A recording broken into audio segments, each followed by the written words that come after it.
Good morning students. जैसा कि पूरी वीडियो में हमने बीएससी पार्ट सेकंड का जो वीडियो चल रहा है हमारा एसिड बेस कंसेप्ट के ऊपर, और इसमें हमने आर्नियस कंसेप्ट और ब्रोंस्टेड-लोरी कंसेप्ट दोनों के कंसेप्ट की बात की थी, जहाँ पे हमने कहा था कि जल के अंदर, वाटर के अंदर जब हाइड्रोलिसिस होता है या वाटर के अंदर किसी कंपाउंड को हम डिजोल्व कर रहे हैं तो हम देखते हैं एच आयन निकल रहे हैं, ओ एच आयन निकल रहे हैं। इसी प्रकार से ब्रोंस्टेड-लोरी को हमने बात की थी। और आज हम एक नई थ्योरी इसमें ले रहे हैं, वो है lux flood concept. Lux flood concept जो कि एक नई थ्योरी है, जिसके अंदर ना हम प्रोटॉन की बात कर रहे हैं, ना हम इसके ओ एच आयन या एच आयन की बात कर रहे हैं। तो यहाँ पे हम कंसेप्ट क्या दे रहे हैं कि this concept was proposed by lux and extended by fluid. यानी दो साइंटिस्ट थे ये, लक्स ने इसको प्रपोज किया था और इसको एक्सटेंड किया था फ्लूड ने। इसके अनुसार क्या था कि दिस कंसेप्ट क्या कह रहा है कि base is a substance which donate the oxide ion. Base क्या है? एक जो ऑक्साइड आयन को डोनेट करता है। Which is an acid is a substance which accept the oxide ion. इसका मतलब सीधा क्या हो गया कि एसिड जो ऑक्साइड आयन को ग्रहण कर रहा है और बेस जो ऑक्साइड आयन को दे रहा है। तो यहाँ पे कंसेप्ट किसका आ गया? Lux flood concept is depend on the oxide ion, oxide के ऊपर है। फॉर एग्जाम्पल आप देख रहे हो कि एग्जाम्पल में आपको देख रहे हैं कि CaO calcium oxide silicon oxide के साथ क्रिया करके कैल्शियम साल्ट बना रहा है। यहाँ पे आप देख रहे हैं acid oxide is a accept. यहाँ पे क्या कर रहा है? एसिड क्या कर रहा है? Oxide is accept. बेस क्या है? Oxide is donate. So that is reaction will be acid base reaction. यहाँ पे आप देखेंगे बेस क्या, देखिए कैल्शियम ऑक्साइड। यहाँ पे आप देखिए आयन में परिवर्तित हो रहा है क्या?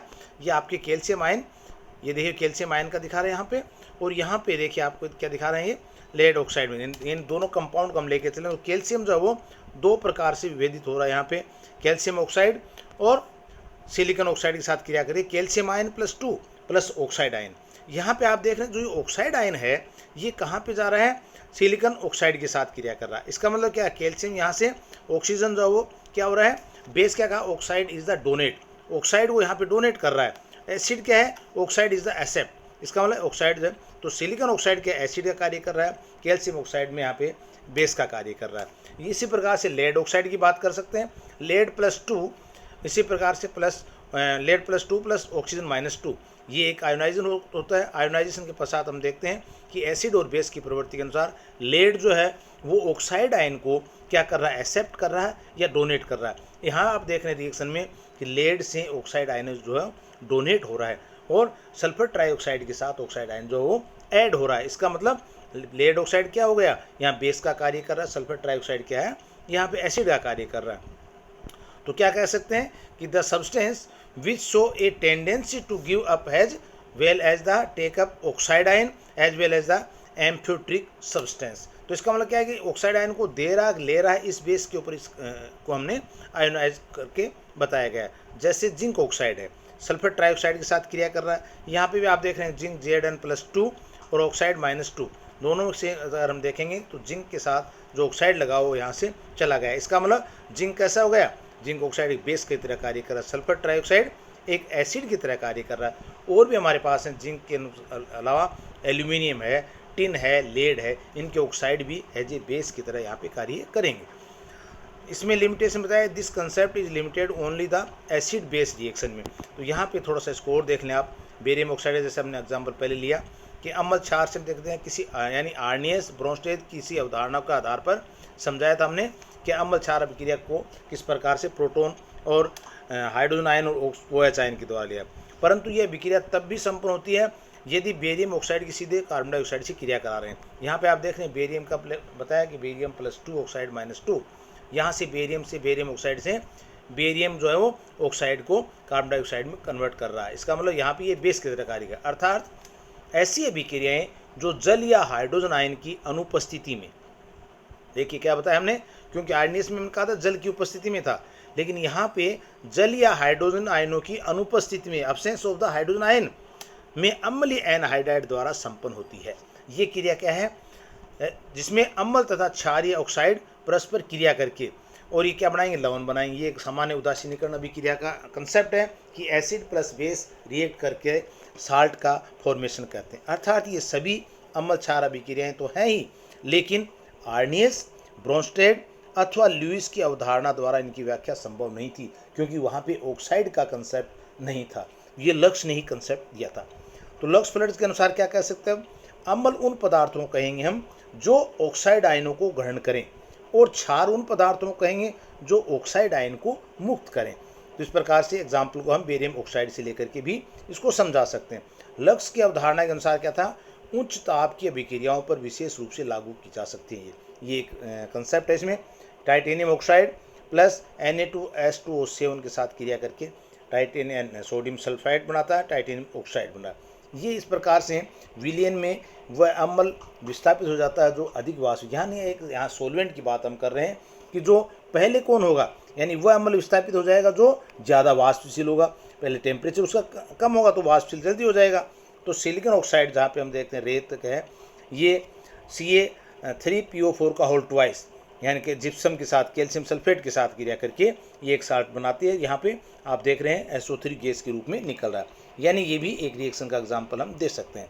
अब आता है कि उभयधर्मी क्या है, यानी वह योगी उभयधर्मी कहलाता है जो परिस्थिति के अनुसार अकॉर्डिंग टू एनवायरनमेंट, यानी किस प्रकार की परिस्थिति है, अकॉर्डिंग टू परिस्थिति के अनुसार ऑक्साइड आयन को ग्रहण भी कर सके और ऑक्साइड आयन को रिलीज भी कर सके, त्याग भी सके। ऐसे क्या कहलाते हैं, उभयधर्मी कहलाते हैं। जिंक ऑक्साइड को आप देखें SO2O7-2 के साथ अगर क्रिया कराएं तो यहाँ पे आप पाएंगे जिंक ऑक्साइड जो एक क्षार की तरह क्रिया करता है, क्योंकि जिंक ऑक्साइड से जिंक अलग हो रहा है, ऑक्साइड जो वो यहाँ से रिलीज हो रहा है।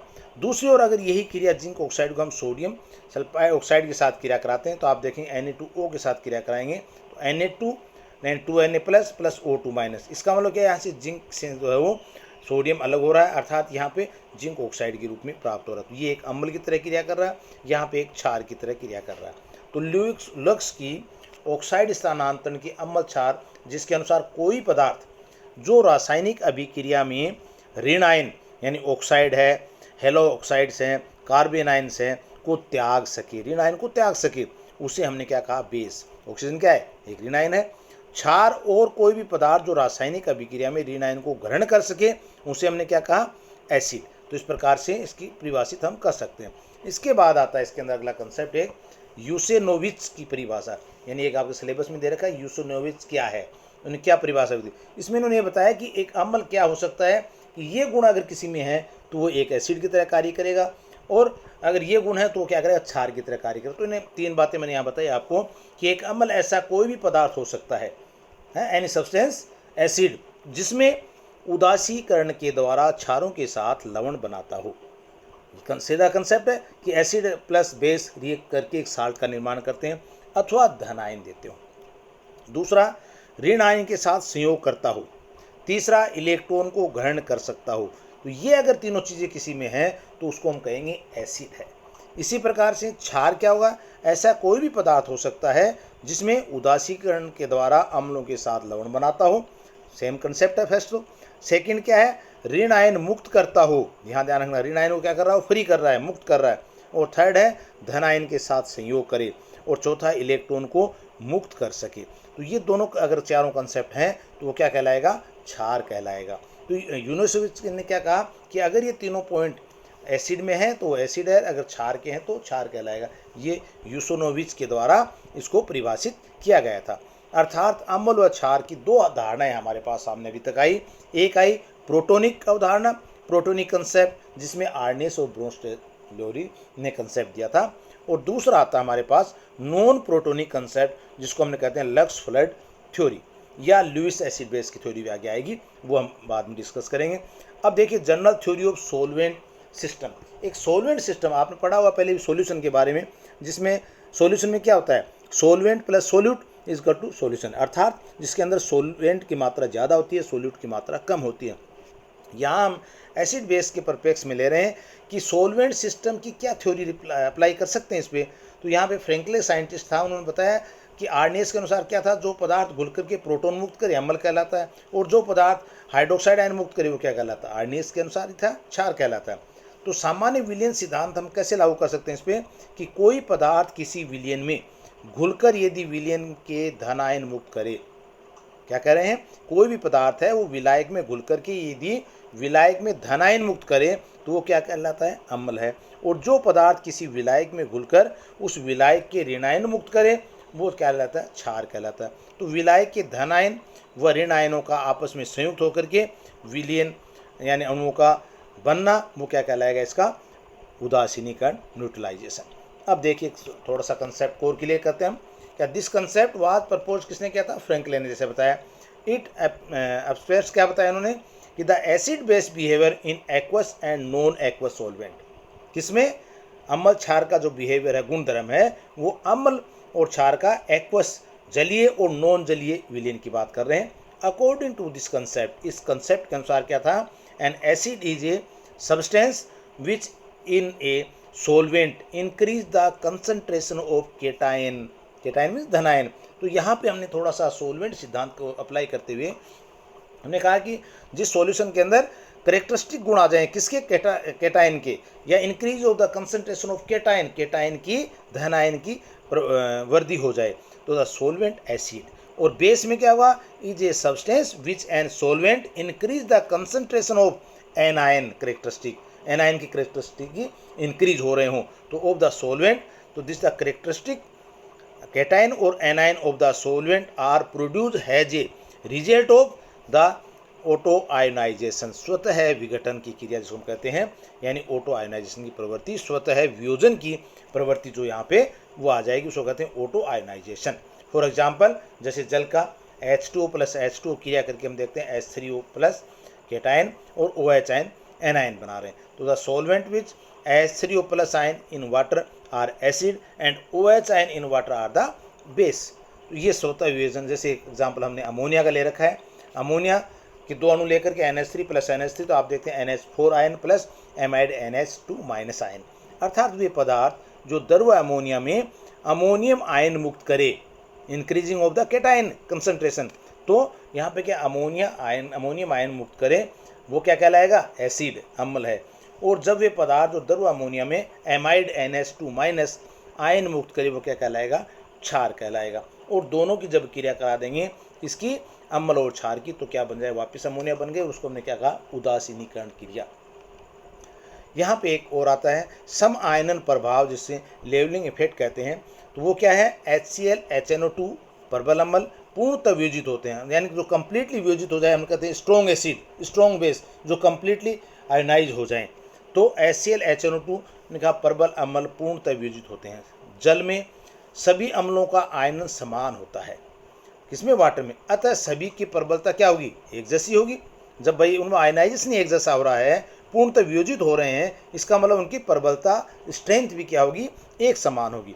ऐसे विलायकों को क्या कहते हैं हम, सम आयनन विलायक, लेवलिंग सॉल्वेंट्स कहा जाता है। ये कई बार 2 नंबर की 1 नंबर की पूछ लेते हैं कि सम आयनन प्रभाव क्या है, तो वहाँ पे आप एग्जांपल दे करके भी इसको कि HCl को अगर हम डायरेक्ट पानी डिजोल्व कर रहे हैं तो आप देखते हैं पूर्णतः आयनाइज हो जाता है।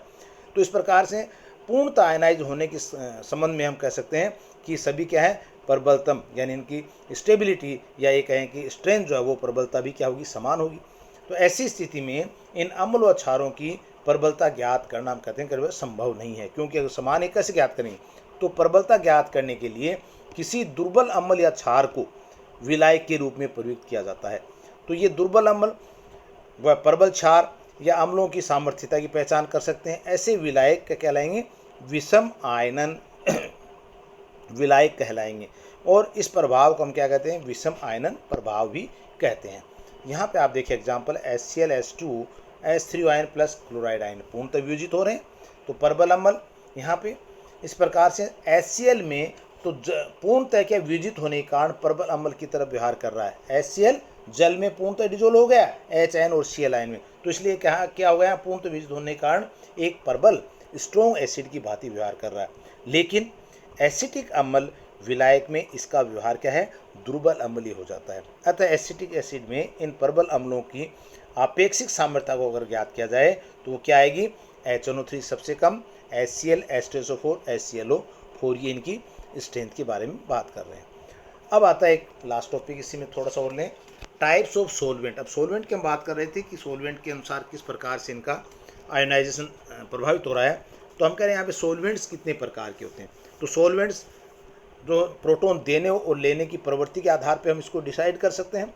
तो ये 4 प्रकार के होते हैं। पहला होता है एसिडिक सॉल्वेंट। अब एसिडिक सॉल्वेंट का नाम आते हमें क्या हुआ है, पूर्णतः आयोनाइज होंगे और एसिड यानी प्रोटॉन देने के लिए वो तत्पर रहेंगे। तो ये प्रोटॉन देने में तत्पर रहते हैं, अतः इन पदार्थों के क्षारीय गुण बढ़ जाएंगे। ठीक है, तो नाइट्रिक अम्ल में हमने एक एग्जाम्पल HF का लेकर के हम देख सकते हैं कि आयन जो कि क्षारीय एसिडिक करेक्टर को बढ़ा रहा है। दूसरा आता है इसमें बेसिक सोलवेंट, क्षारीय विलायक, यानी वो क्या है, जैसे फॉर एग्जांपल अमोनिया या pyridine। तो इनमें क्या होगा, बेस वाले हैं, लोन पेयर वाला है तो या इलेक्ट्रॉन रिच वाला, तो क्या प्रोटोन को ग्रहण करने की प्रवृत्ति इनमें होगी। तो प्रोटोन को ग्रहण करने की प्रवृत्ति होगी, अर्थात पदार्थ की अम्लीय सामर्थ्यता को ये बढ़ा देंगे। इसलिए एसिटिक एसिड अम्ल जो कि जलीय विलयन में एक दुर्बल अम्ल है, द्रव अमोनिया में एक प्रबल अम्ल की भांति व्यवहार करता है। ये कई बार पूछ लेते हैं आपको। तीसरा आता है इसमें एम्फोटिक सॉल्वेंट, यानी उभयधर्मी विलायक, यानी H2O एसिटिक एसिड, ये क्या उभयधर्मी विलायक है, यानी ये एसिड की तरह व्यवहार भी करते हैं और बेस की तरह व्यवहार भी करते हैं। यानी प्रोटॉन देने की प्रवृत्ति भी इनमें है और प्रोटॉन लेने की प्रवृत्ति भी इनमें पाई जाती है। तो प्रबल अम्ल की उपस्थिति में ये प्रोटॉन ग्रहण करके क्षार की भांति व्यवहार करते हैं, तो प्रबल क्षार की उपस्थिति में प्रोटॉन दे करके अम्ल की तरह व्यवहार करते हैं। अतः HCl की उपस्थिति में जल व एसिटिक एसिड एक क्षार की भांति, जबकि अमोनिया की उपस्थिति में ये अम्ल की भांति व्यवहार करते हैं। तो एग्जाम्पल आप यहाँ पे ले सकते हैं, HCl एसिटिक एसिड, यहाँ पे क्लोराइड आयन जो मुक्त कर रहा है। चौथा इसमें है अप्रोटोनिक, यानी सल्फर डाइऑक्साइड NH2SO4, तो NH2O4, यानी ये एक अम्ल व क्षारों की प्रबलता को प्रभावित नहीं करते हैं। तो यहाँ पे अब लेते हैं हम इसका एक कि सोलवेंट सिस्टम कंसेप्ट में लिमिटेशंस क्या है। लिमिटेशंस की बात हम करें तो पहला है कि the concept explain only these acid base reaction in which solvent in present. इसका मतलब क्या है, इसके अंदर हमारे पास सोलवेंट का प्रजेंट होना जरूरी है, विलायक हमारे पास होना चाहिए। It could not explain the acid base reaction which take place in the absence of solvent. Solvent के अब्सेंस के अंदर हम सोलवेंट सिस्टम कंसेप्ट की बात नहीं कर पाएंगे। दूसरा क्या है इसकी limitation, the concept does not explain the acid base reaction in which ion are presents, ions are presents हैं, ions are absent. The concept does not explain, ऐसा भी कंसेप्ट है इसमें कि एक्सप्लेन नहीं कर पाता क्या, एसिड बेस रिएक्शन को, in which ions are absent, जिसके अंदर आयन्स अब्सेंट है। तीसरा है this concept the chemical reaction properties of the solvent are considered physical property of the solvent and completely ignored। यहाँ पे हमने solvent की फिजिकल प्रॉपर्टी को इग्नोर किया completely। तो इस प्रकार से इसकी limitations हैं। Thank you.